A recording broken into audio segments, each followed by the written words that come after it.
Gros coup de colère. C'est le titre d'un post de Maître Christian Njimban Bomo sur sa page Facebook. La suite dans un instant. Cliquez sur le pouce bleu et activez la cloche de notification pour ne manquer aucune de nos futures publications. Voici les détails de son post dans son intégralité. Gros coup de colère. Certains viendront encore me demander de parler dans les inbox. Mais non. Je suis en colère. Mais alors très en colère. Quand l'indifférence atteint de telles proportions, il est coupable de garder silence. Ce jour nos camarades de lutte le professeur Alain Foguet et Olivier Bibou-Nissac pour les plus connus se sont retrouvés au tribunal de grande instance de Yaoundé pour y être jugés dans le cadre de la procédure d'habeas corpus. Naturellement pour recevoir une fin de non-recevoir à leur demande de libération immédiate, la justice du Cameroun dans les affaires contre les militants du MRC étant une tour de Pise. Leurs camarades de lutte n'étaient pas là en grande masse pour leur signifier pacifiquement leur solidarité comme cela se voit dans d'autres pays quand des camarades et leaders politiques comparaissent devant les juridictions aux ordres des régimes totalitaires et despotiques.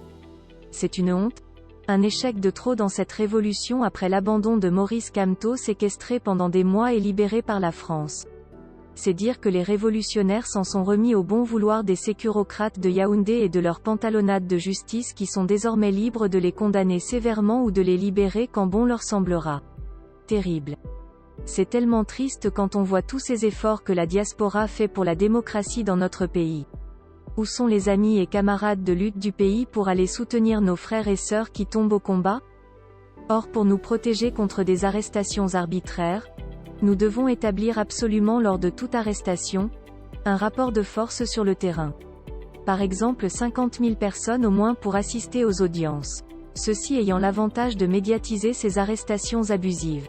Le régime de Yaoundé doit savoir à travers ces mobilisations de masse pacifiques qu'on n'arrête pas illégitimement et illégalement les manifestants pacifiques dans une démocratie.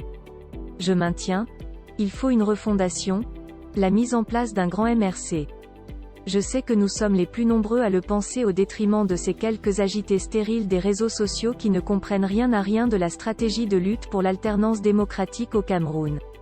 Il ne suffit pas de dire que le MRC est l'instrument de la lutte dans sa configuration actuelle. Il faut aussi le prouver.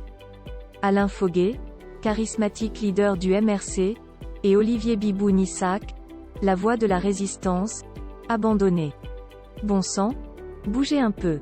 Veuillez prendre 3 secondes pour liker la vidéo et la partager. N'oubliez pas de vous abonner à la chaîne YouTube Camer TV Info. À bientôt pour de nouvelles publications. #end. Anglophone génocide.